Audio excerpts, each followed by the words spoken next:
வாங்க வியூவர்ஸ், நம்ம இப்போ பார்க்க போகிறது என்னென்னா லைப்ரரி ரேக்கு. எங்கள் க்ளோரி ஃபர்னிச்சருக்கு வந்த ஆர்டர் இது.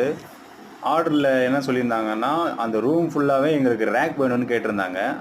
அதுக்கேற்ற மாதிரி நாங்களும் ரேக்கை செஞ்சு முடிச்சிட்டோம். அந்த வீடியோ தான் இப்போ நான் உங்களுக்கு காட்டுறேன். லைனாக அப்படியே ஒன் பை ஒன்னாக வரேன் பாருங்கள். ஃபுல்லாகவே வந்து ரேக்லேயே வந்து அந்த ரூமை க்ளோஸ் பண்ணிட்டோம். பார்த்தீங்கன்னா ஃப்ரண்ட்டில் ஸ்லைடிங் டோர் கிளாஸ் போட்டிருக்கோம்.